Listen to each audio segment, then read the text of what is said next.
Deuteronomy chapter number 23. Beginning in verse number 1, persons excluded from the assembly. No one who is emasculated or has his male organ cut off shall enter the assembly of the Lord. No one of illegitimate birth shall enter the assembly of the Lord. None of his descendants, even to the 10th generation, shall enter the assembly of the Lord. No Ammonite or Moabite shall enter the assembly of the Lord.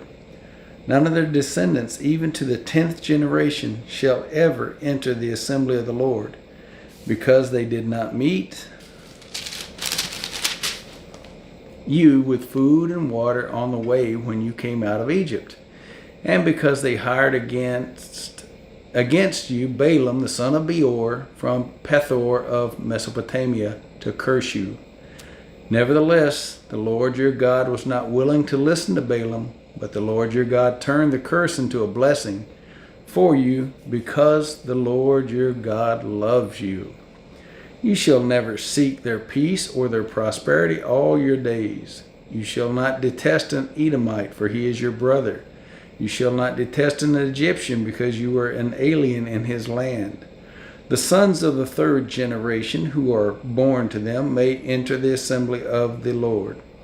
When you go out as an army against your enemies, you shall keep yourself from every evil thing. If there is among you any man who is unclean because of a nocturnal emission, then he must go outside the camp. He may not re-enter the camp. But it shall be, when evening approaches, he shall bathe himself with water, and at sundown he may re-enter the camp. You shall also have a place outside the camp, and go out there. And you shall have a spade among your tools, and it shall be, when you sit down outside, you shall dig with it, and shall turn to cover up your excrement. Since the Lord your God walks in the midst of your camp to deliver you and to defeat your enemies before you, therefore your camp must be holy, and he must not see anything indecent among you, or he will turn away from you. You shall not hand over to his master a slave who has escaped from his master to you. He shall live with you in your midst, in the place where he shall choose, in one of your towns where it pleases him. You shall not mistreat him. None of the daughters of Israel shall be a cult prostitute, nor shall any of the sons of Israel be a cult prostitute. You shall not bring the hire of a harlot or the wages of a dog into the house of the Lord your God, for any votive offering, for both of these are an abomination to the Lord your God. You shall not charge interest to your countrymen, interest on money, food, or anything that may be loaned at interest. You may charge interest to a foreigner, but to your countrymen you shall not charge interest, so that the Lord your God may bless you in all that you undertake in the land which you are about to enter to possess. When you make a vow to the Lord your God, you shall not delay to pay it, for it would be sin in you, and the Lord your God will surely require it of you. However, if you refrain from vowing, it would not be sin in you. You shall be careful to perform what goes out from your lips, just as you have voluntarily vowed to the Lord your God, what you have promised. When you enter your neighbor's vineyard, then you may eat grapes until you are fully satisfied, but you shall not put any in your basket. When you enter your neighbor's standing grain, then you may pluck the heads with your hand, but you shall not wield a sickle in your neighbor's standing grain. Deuteronomy chapter 24, Law of Divorce, beginning in verse number 1.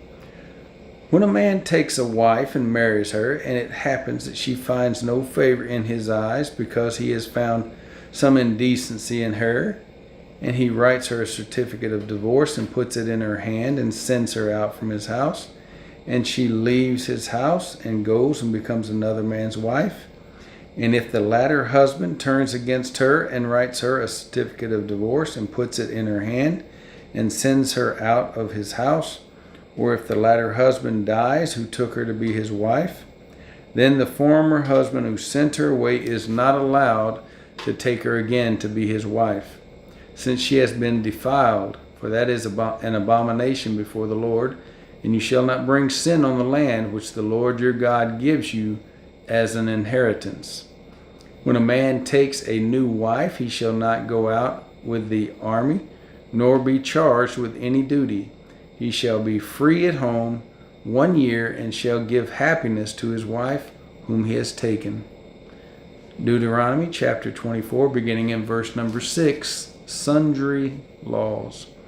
No one shall take a hand mill or an upper millstone in pledge, for he would be taking a life in pledge. If a man is caught kidnapping any of his countrymen or of the sons of Israel, and he deals with him violently or sells him, then that thief shall die. So you shall purge the evil from among you. Be careful against an infection of leprosy, that you diligently observe and do according to all that the Levitical priests teach you. As I have commanded them, so you shall be careful to do. Remember what the Lord your God did to Miriam on the way as you came out of Egypt. When you make your neighbor a loan of any sort, you shall not enter his house to take his pledge. You shall remain outside, and the man to whom you make the loan shall bring the pledge out to you. If he is a poor man, you shall not sleep with his pledge. When the sun goes down, you shall surely return the pledge to him, that he may sleep in his cloak and bless you, and it will be righteousness for you before the Lord your God. You shall not oppress a hired servant who is poor and needy, whether he is one of your countrymen or one of your aliens who is in your land, in your towns. You shall give him his wages on his day before the sun sets, for he is poor and sets his heart on it, so that he will not cry against you to the Lord, and it becomes sin in you. Fathers shall not be put to death for their sons, nor shall sons be put to death for their fathers. Everyone shall be put to death for his own sin. You shall not pervert the justice due an alien or an orphan, nor take a widow's garment in pledge. But you shall remember that you were a slave in Egypt, and that the Lord your God redeemed you from there. Therefore I am commanding you to do this thing. When you reap your harvest in your field, and have forgotten a sheaf in the field, you shall not go back to get it. It shall be for the alien, for the orphan, and for the widow, in order that the Lord your God may bless you in all the work of your hands. When you beat your olive tree, you shall not go over the boughs again. It shall be for the alien, for the orphan, and for the widow. When you gather the grapes of your vineyard, you shall not go over it again. It shall be for the alien, for the orphan, and for the widow.